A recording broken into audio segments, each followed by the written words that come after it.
So you may be in the situation where you've heard the term homeschooling or home education or unschooling possibly, or any combination of these, but you're still wondering what on earth that actually means. What does it mean to homeschool your children? Hello, Kylie here. Welcome to my channel. I'm going to assume that you clicked on today's video because you're curious about homeschooling. There are so many misconceptions out there in the world revolving around homeschooling. They range from that they're all hippie, feral families who just let their children run wild in the bushes, all the way down to the denim jumper wearing religious folks that want to shelter their children from the entire world and keep them in their own little bubble. And of course, like in any circles, you are going to come across those typical stereotypes. But I'm here to reassure you that 99% of home educating families are just your regular, run-of-the-mill family next door. They've simply chosen a different route to educate their children at home. That's the only different thing that they've done. And for most people, it really is nothing more than that. It purely is an educational choice for their children. Some families are unhappy with the current climate that our educational system is in.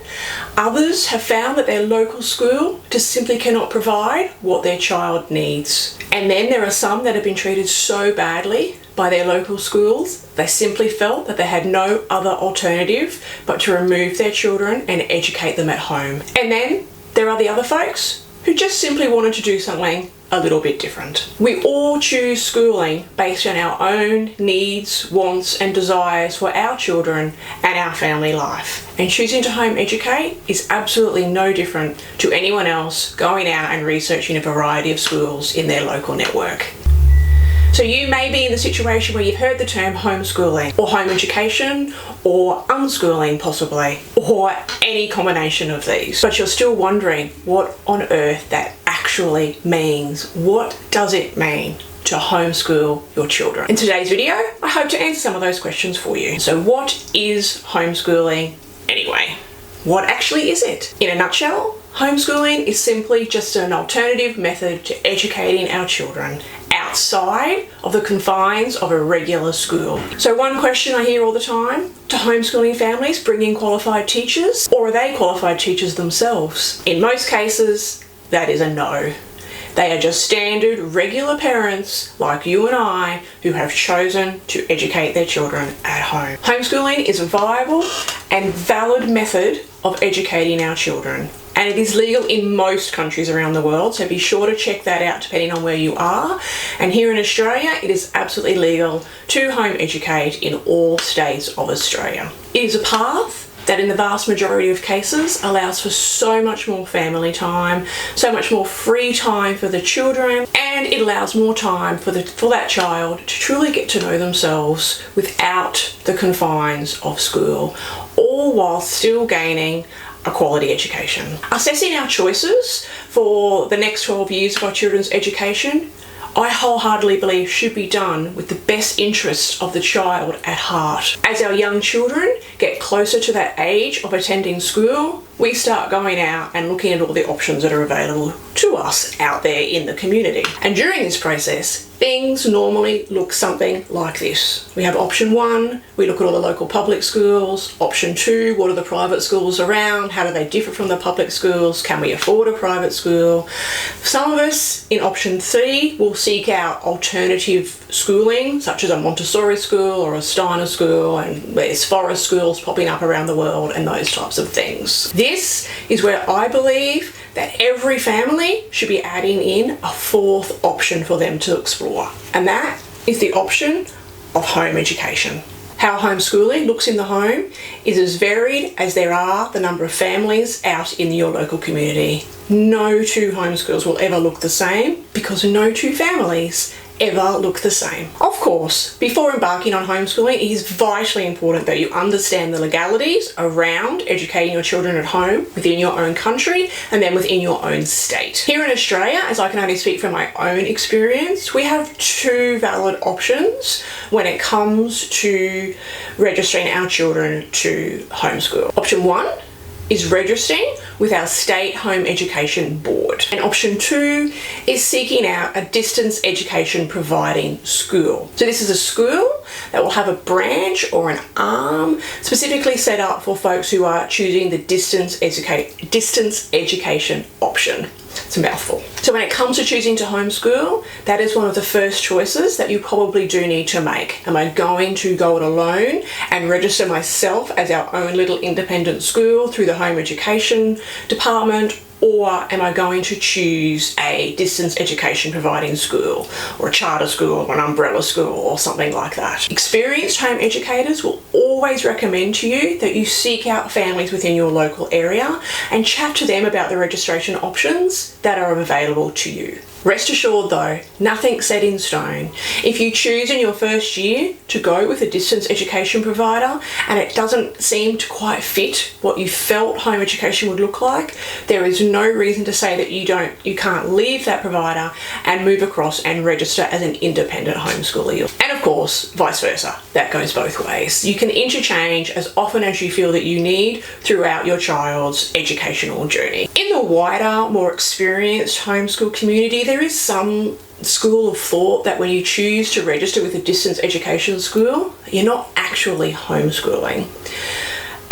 Look, at the core, that is true because you are registering with a school. So your children are attending school, they're just doing that schoolwork at home. So if the government decided to take a poll, for example, on homeschooling students and your family is registered with a distance education school, you would not be listed on that poll because you are actually part of a school. However, the nitty-gritty of that and your day-to-day life really makes zero difference, and I still encourage everyone to choose the best option for you, whether that is distance education or whether that is going it alone and registering as a homeschooling family. If you're removing your children from school, then experienced home educators will most generally recommend a period of what we call deschooling. We do this before we jump straight into a brand new education routine at home. And I do urge you to seek out more information about deschooling, and at some point, I hope I will make a video covering that topic for you as well.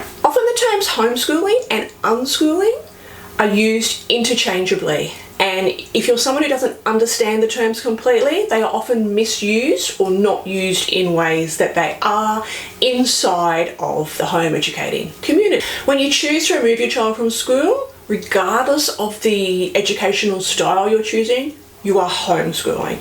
It all comes under that one banner, homeschooling or home education, as some of us like to call it. Unschooling is simply one of the many philosophies or the many modes of educating with our children at home.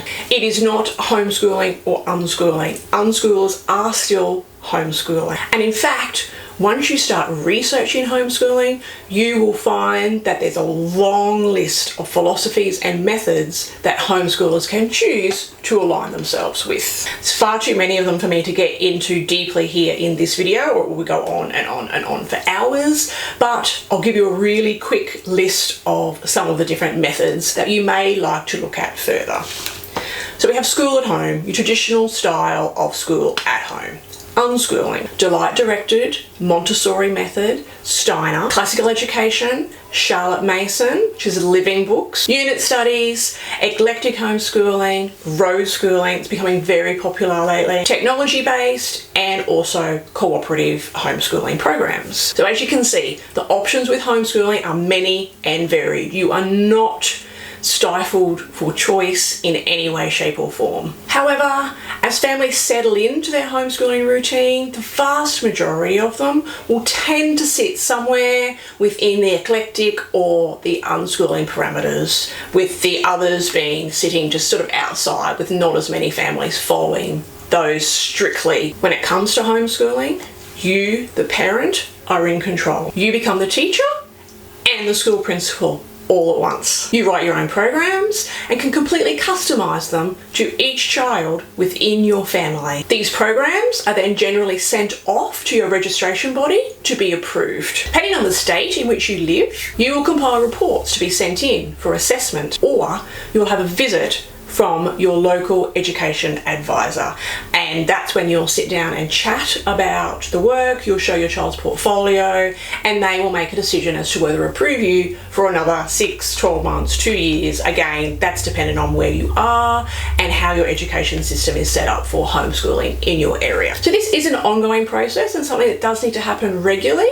And as I just said, how often does depend on your own education system. So it's really important that you do understand all the legalities around reporting, planning, and assessing of your child. So in regards to distance education providers, these are quite easy to find just by doing a quick Google search, or my number one choice is jump onto your local Facebook group and ask the local homeschoolers, what are the distance ed schools that I can access here to us in our local area. So this option sees you registering with a school that provides all of the work to your child, and sometimes you'll even work with a teacher at that school as well. You'll pay your fees, and then a box of supplies will arrive on the doorstep, and that'll be all your schoolwork. Depending on the school, it could be for a term, a semester, or a full year.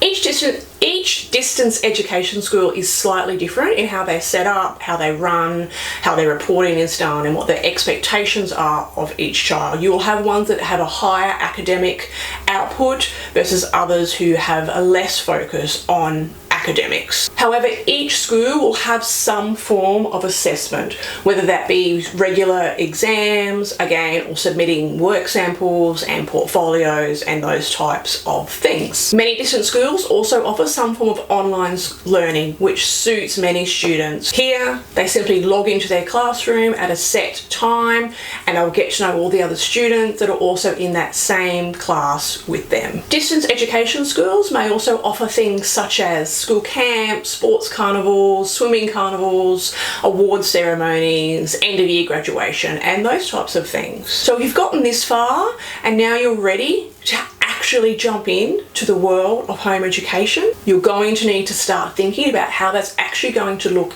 inside your home. Remember, as I said earlier, no two homeschools are ever going to look the same. We are all unique with unique children and unique family environments. And each of our kids have their own learning styles and their own paths that they are going to follow. However, regardless of all these differences, every home educator needs some kind of plan.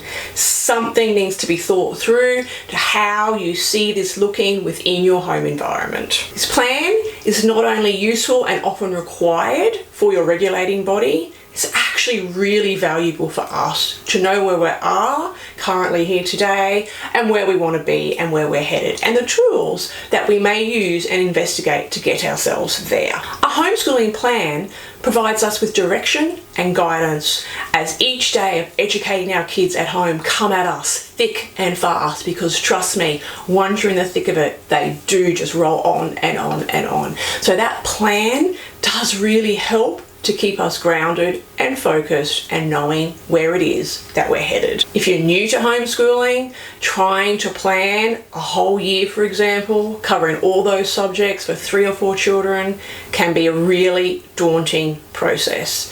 I'm 14 years in, and at times I still feel daunted with the plans I need to make for my children. So I completely understand that. It doesn't need to be that way though. With a simple process, you can quickly and easily come up with how you want your homeschool to look and how you feel it will move forward and progress with your family and each of your children.